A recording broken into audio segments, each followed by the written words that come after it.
You are in the house with James Crocker, founder of the James Crocker Real Estate Team.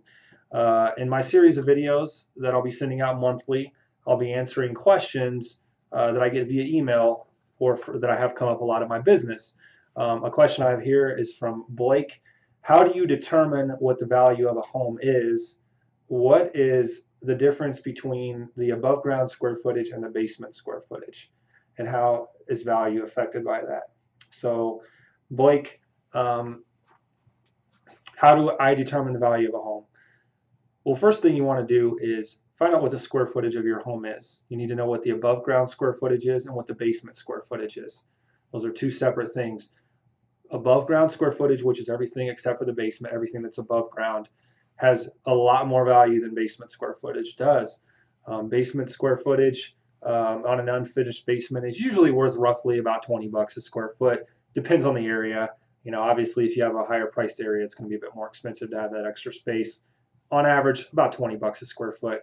But again, what you have to do is look at all the comparable properties that have sold in the area, and they have to be similar properties as far as square footage is concerned. So, for example, if your home was 2,000 square feet above ground, you're going to want to look for homes that are within 10% of that up either way. So in other words, you're going to be looking at homes that are between, in this case, between 1,800 and 2,200 square feet. You got to have homes that are of comparable square footage, because as you get too high, if you're looking at a 3,000 square foot home, what's going to happen is that house is actually generally selling for a lower price per square footage because there's more square footage. You're buying in more volume. It's kind of like when you go to Costco and buy a bunch of toilet paper. You buy 50 rolls at once versus four rolls. It's going to be a little bit cheaper. So you want to look at homes that are within 10% plus or minus of what your square footage is above ground, and then you kind of work in the basement on it.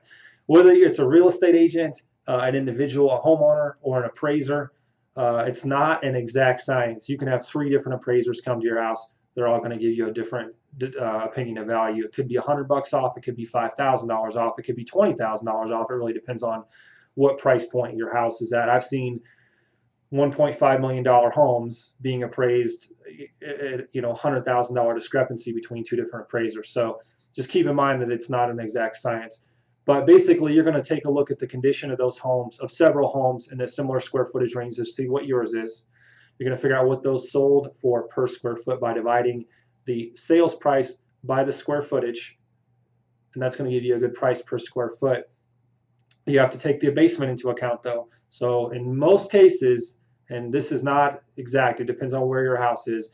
For example, in the Denver and Park Hill, your basement's going to be worth more than $20 per square foot if it's unfinished, because those houses there are worth more money. If you have $1 million custom home, their basements are going to be worth a different amount because of the floor plan and the layout, and just the value of the home and the neighborhood in general. Okay, but you're going to have to look at some of the other sold homes, kind of separate the basement from the above ground square footage. So in other words, you're going to have to subtract the basement value from the purchase price. So for example, you have a 2,000 square foot home that's 2,000 above ground. You got a 2-story house.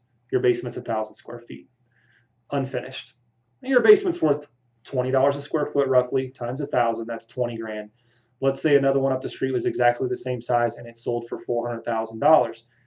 You're going to subtract their basement value. So let's say they had a 1,000 square foot unfinished basement. You would subtract that 20,000 from the 400 grand, and that means it sold for 380 as far as what the above ground square footage and the lot size and the amenities around the house put it at. And then you would divide that amount by the above ground square footage, and that's going to give you an above ground square footage price. Then you would multiply that by the above ground square footage of your house, and you're going to make some minor adjustments depending on whether your house is nicer or not as nice as theirs, and then you're going to add your basement back in. It's kind of a complicated process. That's why it's probably a good idea to have a professional do it, whether it's a real estate agent or an appraiser.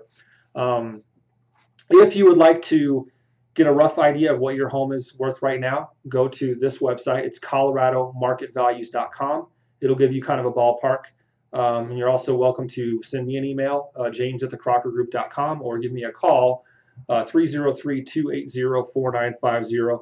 If you're thinking about selling or you're just curious about the value of your home, I'd be happy to take a look at that for you and let you know what it's worth. Thanks for watching my video, and if you have any questions, don't hesitate to get in contact with me. Have a great day.